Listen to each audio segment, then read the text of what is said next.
Bismillahirrahmanirrahim. Assalamualaikum warahmatullahi wabarakatuh. Alhamdulillahilladzi amarna bita'dibil aulad. Assalatu wassalamu ala khairil ibad wa ala alihi wa sahbihi ila yaumil ma'ad. Amma ba'du. Dewan Hakim yang saya hormati, hadirin ma'asyiral muslimin wal muslimat rahimakumullah. Bonus demografi adalah sebuah kondisi di mana suatu negara memiliki penduduk usia produktif lebih tinggi dibandingkan usia non-produktifnya. Dan pemerintah memprediksi Indonesia akan mengalami bonus demografi pada tahun 2030 sampai tahun 2040. Populasi penduduk usia produktif mencapai 64% dari 297 juta jiwa jumlah penduduk Indonesia. Oleh karena itu hadirin, kemajuan pembangunan bangsa saat ini sangatlah bergantung pada penduduk usia produktif, yakni generasi muda. Bung Karno dalam salah satu pidatonya menegaskan, "Berikan kepadaku 1000 orang tua, maka akan kucabut gunung Semeru dari akarnya. Berikan kepadaku 10 orang pemuda, maka akan kugoncangkan wajah dunia." Ungkapan tersebut hadirin mengisyaratkan kepada kita bahwa pemuda merupakan pilar bangsa, calon penguasa yang sikapnya seharusnya bersahaja dan mampu membangun bangsa Indonesia menjadi bangsa yang maju dan sejahtera. Namun sangat disayangkan hadirin, kita lihat kondisi pemuda kita saat ini.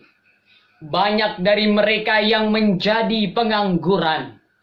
Kalau pagi cuma minta sarapan, mulai siang kerjanya hanya tidur-tiduran. Malamnya asik mabuk-mabukan. Menurut mereka, dunia ini isinya hanya hiburan. Narkoba dijadikan santapan, seks bebas menjadi kebiasaan. Pada akhirnya hidupnya berantakan, berharap masuk surga paling duluan. Ternyata murka Allah lah yang didapatkan. Kasihan kan? Na'udzubillahi min dzalik. Lalu timbul pertanyaan, generasi muda seperti apakah yang dibutuhkan Indonesia untuk menyambut bonus demografi? Tentunya generasi muda yang cerdas secara intelektual, emosional, serta spiritual, dan mampu memberdayakan soft skill dan hard skill secara simultan. Hal ini sebagaimana Allah jelaskan dalam Al-Quran, Surah At-Taubah ayat 122. A'udzu billahi minasyaitonir rajim. Bismillahirrahmanirrahim. Wa ma kana al-mu'minuna liyanfiru kaffah. Falawla nafara min kulli firqatin minhum ta'ifatul liyatafaqahu fid din. Waliyunziru qaumahum idza raja'u ilaihim la'allahum yahdharun. Shadaqallahul azim.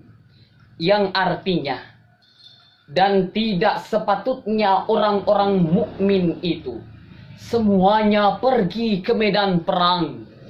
Mengapa sebagian dari setiap golongan di antara mereka tidak pergi untuk memperdalam pengetahuan agama dan untuk memberi peringatan kepada kaumnya? apabila mereka telah kembali agar mereka dapat menjaga dirinya. Hadirin ma'asyiral muslimin wal muslimat rahimakumullah. Menurut riwayat Ibnu Abi Hatim, secara tekstual, ayat ini diturunkan berkenaan dengan hinaan kaum munafik terhadap Arab Badui yang lebih memilih tafaqquh fid din sebagai implementasi dari soft skill dibandingkan ikut berperang bersama Rasulullah sebagai perwujudan dalam hard skill. Dan yang dimaksud dengan tafaqquh fid din yakni memperdalam semua ilmu Allah, baik ilmu yang berbasis epistemologis antroposentris atau ilmu umum, maupun ilmu yang berbasis epistemologis teosentris atau ilmu agama. Tentu kita mengenal sosok Muhammad bin Musa al-Khwarizmi, Al-Biruni, Ibnu Sina, dan tokoh-tokoh besar umat muslim lainnya. Mereka berhasil menjadi tinta emas sepanjang sejarah peradaban manusia.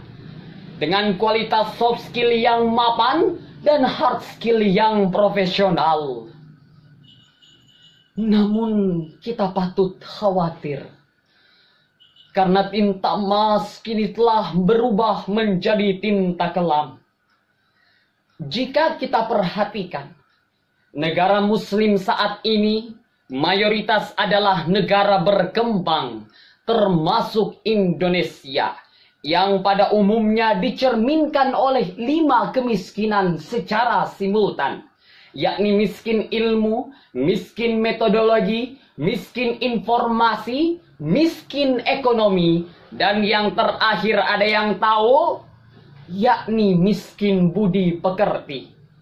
Pantas kalau baginda Rasulullah pernah bersabda, kadal faqru ayyakuna kufra. Kefakiran bisa berujung kepada kekufuran.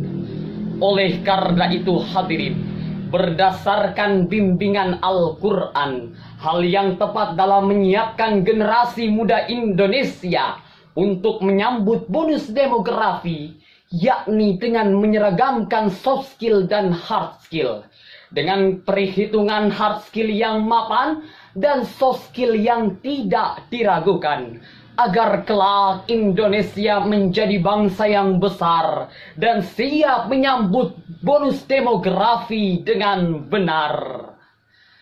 Demikian yang dapat saya sampaikan, kurang lebihnya mohon dimaafkan.